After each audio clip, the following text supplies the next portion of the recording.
हाँ, तो आइए दोस्तों, आज हम पढ़ते हैं त्रिकोणमिति। यानी त्रिकोणमिति कहने का अर्थ हुआ, त्रिकोणमिति का मतलब हुआ यानी जिसमें वैसा त्रिकोणमिति एक ऐसा चैप्टर है जिसमें हम तीन कोणों के बारे में पढ़ते हैं। क्या? तीन कोणों के बारे में त्रिकोणमिति। त्रिकोणमिति का मतलब हुआ जिसमें हम तीन कोणों के बारे में अध्ययन करते हैं, उसे कहते हैं त्रिकोणमिति यानी त्रिकोणोमेट्री। होता है TRIGONOMETRY, त्रिकोणमेट्री। त्रिकोणमेट्री में हम तीन कोणों के बारे में पढ़ते हैं, यानी त्रिभुज यानी समकोण त्रिभुज। वही त्रिभुज में भी हम किसका बारे में अध्ययन करते हैं? समकोण त्रिभुज यानी त्रिकोणमेट्री। यानी त्रिकोणमिति के अंतर्गत हमें तीन कोणों के माप को ही पढ़ा जाता है, उसे कहते हैं त्रिकोणमिति। इसके संबंधित कुछ बेसिक फार्मूले जो होते हैं, जैसे कि साइन का, टेन का जो मान होता है, पाई चार्ट जो होता है डिग्री में, उसी को हम पढ़ेंगे। तो उसे हम कैसे निकाला जाता है हम उसके बारे में जानेंगे कि उसे कैसे निकाले जाते हैं। इसे तो किताब में बहुत सारे बुक में लिखे हुए होते हैं, लेकिन उसे निकाला कैसे जाता है, आप उसे याद कैसे रख सकते हैं, उसके बारे में जानना बहुत ज़्यादा ज़रूरी है। क्योंकि अधिकतर बच्चे के साथ ये होते हैं कि उसे याद ही नहीं होता, उसे याद ही नहीं रहता कि साइन का मान कितना होता है, कोस 45 का मान कितना होता है, टेन 45 का मान कितना होता है। तो ज़रूरी यही है कि आप उसे याद कैसे रख सकते हैं या तो आप उसे कैसे निकाल सकते हैं। ये ज़रूरी नहीं है किताब में लिखा हुआ, किताब में बहुत सारी चीज़ें लिखा होता है, क्या सभी बच्चे को याद होते हैं? कभी यानी कभी सभी बच्चे को याद नहीं हो पाते हैं। तो सबसे ज़रूरी है कि आप उसे कैसे निकालना सीखेंगे या तो आप कैसे उसे याद रख सकते हैं। तो पहले हम जानेंगे कि उसे कैसे याद रख सकते हैं या तो कैसे निकाले जाते हैं। यानी हम उसको जानेंगे तो बहुत अच्छा है। जैसे कि यहाँ हम त्रिकोणमिति के अंतर्गत हम पढ़ेंगे, जैसे ट्रिगोनोमेट्री यानी उसका फंक्शन को हम कैसे निकालेंगे, कैसे याद रखेंगे, पहले वो जाने। जैसे कि मैंने यहाँ लिख दिया 0 डिग्री का मान होता है, या तो 30 डिग्री का मान होता है, या तो 45 डिग्री का मान होता है, या तो 60 डिग्री का मान होता है, या तो 90 डिग्री के मान होता है। यही जो होते हैं 5 मान जो होते हैं पूछे जाते हैं त्रिकोणमिति के। यही 5 मान पूछे जाते हैं क्लास 10 तक, यानी इसी का मान पूछा जाता है। इन्हीं से संबंधित सारे मान को निकाला भी जाता है। जैसे मैंने पहले लिख दिया कि साइन, अगर आपसे ये पूछे कि साइन 30 0 का मान क्या होगा, तो आप कैसे निकालेंगे? निकालने का अर्थ हुआ, मैंने यहाँ समझा दिया हूँ कि पहले लिख देंगे 0 से स्टार्ट हुआ, 0 1 2 3 4, अंतिम 4 तक गया है तो हम 4 से प्रत्येक में डिवाइड कर देंगे। क्या? ये निकालने का तरीका हुआ। मैं पिछले वीडियो में बता चुका हूँ, एक बार मैं फिर से इसे रिवीजन करवा दे रहा हूँ कि आप निकालने का तरीका यानी कि ये है। अब प्रत्येक में आप रूट जब चढ़ा देंगे, क्या प्रत्येक में हम आप रूट चढ़ा देंगे इस तरह से, यानी प्रत्येक फंक्शन के मान में जो है रूट चढ़ा देंगे इस तरह से। अब जो आया, अब जो डिवाइड होता है यानी जो कट रहा है, जो राशि कट रही है उसे हम काट देंगे। 2 एकम 2, 2 दूनी 4, ये देखिए कट रहा है। 4 एकम 4, एक दान में कट रहा है। और कोई भी फंक्शन का मान नहीं कट रहा है, यानी हम लिखेंगे यहाँ पर कि 4 बटा कोई संख्या यानी 0 बटा कोई संख्या का जो मान होता है, कोई भी संख्या हो, 5 हो, 6 हो, 0 हो, 1 हो, यानी 0 बटा किसी संख्या से आप भाग देंगे नहीं, यानी 0 बटा x कोई भी संख्या से भाग देंगे तो उसका मान जो होता है हमेशा 0 के इक्वल होता है, 0 के बराबर होता है। यानी इसका मान जो हो गया 0, तो 0 का वर्गमूल निकालेंगे तो आप पाएंगे 0। उसी प्रकार से आप 1 का वर्गमूल निकालेंगे तो आएगा 1, और 4 का वर्गमूल निकालेंगे तो आएगा 2। इसी प्रकार से यहाँ ऊपर 1 है, 1 का वर्गमूल निकालेंगे 1, और 2 का वर्गमूल संभव नहीं है इसीलिए लिखेंगे √2। इसी प्रकार से यहाँ 3 का वर्गमूल नहीं निकलता तो लिखेंगे √3, जबकि 4 का वर्गमूल निकलता है 2। वर्गमूल का कहने का अर्थ हुआ वर्ग। वर्गमूल निकालने आप जानते होंगे, जैसे कि 2 लिखेंगे 4 बराबर लिखेंगे 2 गुना 2, तब वर्गमूल में इस तरह से रूट होते हैं। इसीलिए इसका मान जो होता है √2 निकल के आता है। यानी 4 का वर्गमूल कितना होता है? 2। इसी प्रकार से यहाँ जब 1 का वर्गमूल निकालेंगे तो आप लिखेंगे 1। यानी आप जो ये त्रिकोणमितीय फंक्शन का साइन का मान हो गया, साइन 0 डिग्री का मान कितना हुआ, यहाँ पे आप साइन लिख देंगे। यानी ये तरीका हुआ निकालने का कि आप पूछेगा साइन 0 का मान कितना आया, 0। 30 के सामने दूसरा जो मान आया कितना, 1/2। तीसरा मान कितना आया, 45 के 1/√2। इसी प्रकार से यानी निकाला जाता है। 60 का मान कितना आया, √3/2, और 90 डिग्री का मान आया 1। इस तरह तो ये तो हुआ साइन का मान, इस तरह से निकालेंगे। अब कोस का रहा बात, कोस का।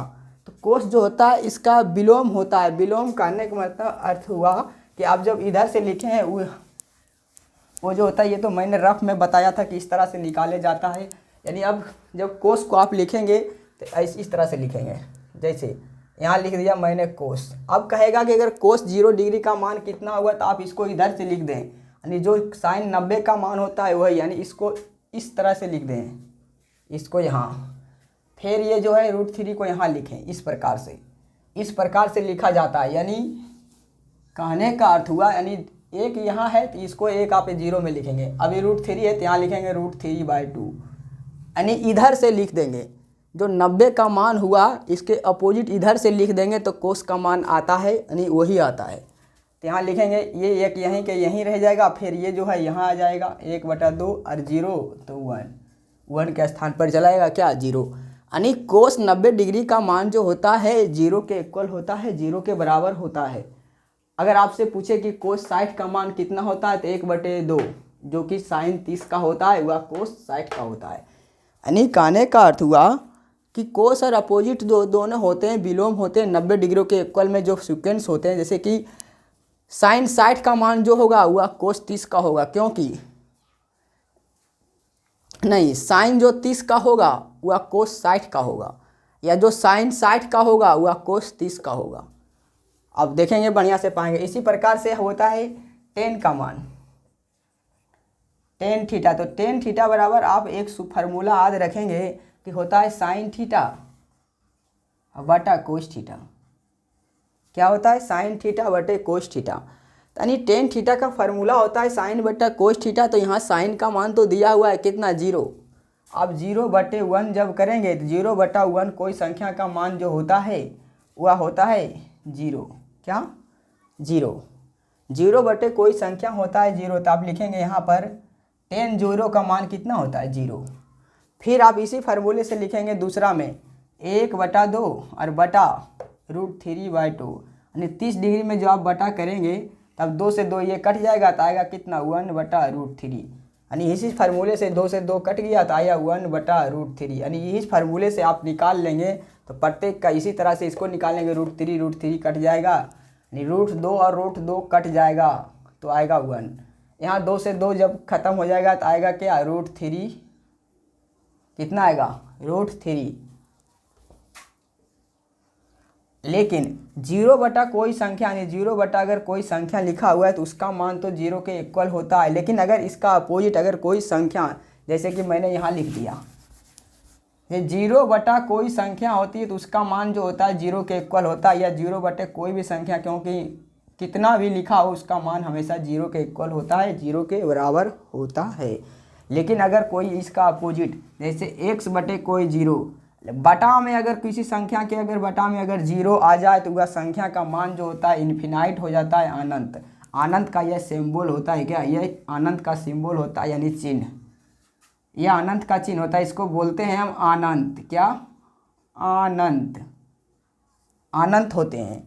यानी कोई संख्या बटा 0, यानी किसी संख्या में अगर 0 अब से आप भागा दे दें, जैसे कि कुछ भी लिख दें, तो उसका मान जो होता है इन्फिनाइट यानी अनंत का इक्वल हो जाता है, अनंत हो जाता है। कितना? अनंत हो जाता है। जैसे कि मान लें लिख दिया मैंने 10,000/0, तो अब उसका मान जो होगा अनंत के इक्वल हो जाएगा। क्या? अनंत के इक्वल। इसी प्रकार से यहाँ जो होता है 10/90 का जो मान होता है अनंत हो जाता है, क्योंकि यहाँ पर देखिए ऊपर में देखिए 10 का मान होता है साइन थीटा बटे कोस थीटा। क्या? टेन थीटा इजिकल टू होता है साइन थीटा बटा कोस थीटा। इसीलिए जो होते हैं 0, यहाँ 1/0 आ गया तो इसीलिए इसका मान जो होता है अनंत हो जाता है, इन्फिनाइट। इसी को बोलते हैं अनंत। क्या? अनंत, अनंत इंग्लिश में बोलते हैं इन्फिनाइट। यानी 10 फार्मूला से, इसी फार्मूले से मैंने 3 सूत्र बना दिया। ये फार्मूला आपको याद रखने होंगे, एक ही फार्मूला। आप उसके बाद पूरा त्रिकोणमितीय जो तो मान होते हैं, मान का पाई चार्ट जो होता है आपको याद हो जाएगा। बस एक ही फार्मूले याद रखने हैं, बाकी बात ऊपर का जो हुआ है तो मैंने निकाल के दिखा दिया। ये भी इसके इस साइड से लिख देना है और इसको तो इस फार्मूले से निकाल लेना है। अब बचा तीन और फंक्शन बचे। तो साइन का उल्टा होता है कोस। मैंने पिछले वीडियो में बताया भी था कि होता है sine theta into cosec theta का मान होता है 1, क्योंकि ये दोनों जो होते हैं एक दूसरे के अपोजिट होते हैं। अपोजिट के कहने का मतलब ये हुआ कि अगर ये P/H है तो इसका मान होता है H/P। तो ये दोनों जो कट करके जो होते हैं एक आ जाते हैं, कितना, एक। तो यानी इसका ये अपोजिट होता है, यानी उल्टा होता है, व्युत्क्रम आप बोल सकते हैं। तो साइन का अपोजिट होता है कोसेक। क्या? कोसेक। तो कोसेक आपसे अगर ये पूछे कि कोसेक 0 का मान कितना होता है, तो 0 का उल्टा जब करेंगे तो 0/1 होगा। तो 0/1 का उल्टा जब आप करेंगे तो आएगा क्या? इन्फिनाइट। तो इसीलिए यहाँ जो होता है इन्फिनाइट होता है, यानी कोसेक 0 का मान कितना होता है? इन्फिनाइट होता है। इसी प्रकार से आप जब 1/2 का उल्टा करेंगे साइन 30 में, तो कोसेक 30 का मान आएगा। तो 1/2 का उल्टा कितना होगा? 2। इसी प्रकार से 1/√2 के उल्टा करेंगे तो कोसेक 45 का मान कितना आएगा? √2। इसी प्रकार से यहाँ भी √3/2 के उल्टा करेंगे तो आएगा 2/√3। इसी प्रकार से 1 का उल्टा करेंगे तो आएगा 0। नहीं, 1 का उल्टा आएगा 1 ही, क्योंकि साइन 90 का मान होता है 1 और कोस 90 का भी, कोसेक 90 का मान कोसेक, यानी साइन का उल्टा होता है कोसेक थीटा। तो कोसेक का भी 90 का मान 1 होता है, क्योंकि 1 का उल्टा 1 होगा, क्योंकि 1/1 तो उसका उल्टा करेंगे तो 1 ही होगा। इसी प्रकार से कोस का उल्टा होता है सेक, यानी कोस जो त्रिकोणमितीय फंक्शन होता है इसका उल्टा होता है सेक थीटा। क्या? सेक पढ़ा जाता है, सेक थीटा। तो सेक जब 1 का उल्टा करेंगे तो यहाँ हो जाएगा 1, फिर इसका उल्टा करेंगे, यानी कहने का अर्थ हुआ अब इसको जब इधर से लिख देंगे तो वही प्राप्त होगा। जैसे कि इसका उल्टा करेंगे तो आएगा 2/√3। देखिए यही चीज़ लिखा हुआ है, जो यहाँ लिखा हुआ है वही तो यहाँ लिखा हुआ है। यानी इसको इधर से लिख देंगे, जैसे कि साइन को सीधा लिखे थे उसको इधर से लिख दिए थे तो कोस आ गया था। उसी तरह से अगर कोसेक इधर मान निकाले साइन के उल्टा से तो इसको इधर से लिख देंगे तो आ जाएगा सेक का मान। यानी यहाँ फिर लिख देंगे, ये तो यहीं के यहीं रह जाएगा, फिर ये 2 यहाँ आ जाएगा और इन्फिनाइट जो है यहाँ आ जाएगा। अब बात हुआ कोट का। तो जो होता है टेन का उल्टा होता है कोट थीटा। क्या? कोट। तो 0 का उल्टा फिर यहाँ लिखेंगे आप क्या? इन्फिनाइट। फिर 1/3 का उल्टा लिखेंगे √3। फिर 1 का उल्टा तो 1 ही होगा। √3 का उल्टा आएगा इतना बटे नहीं कुछ तो 1, तो इसका उल्टा जो होगा 1/√3 होगा। अब आएगा इन्फिनाइट के उल्टा। जब 0 का उल्टा जो होता है इन्फिनाइट होता है तो इन्फिनाइट का उल्टा क्या होगा? 0।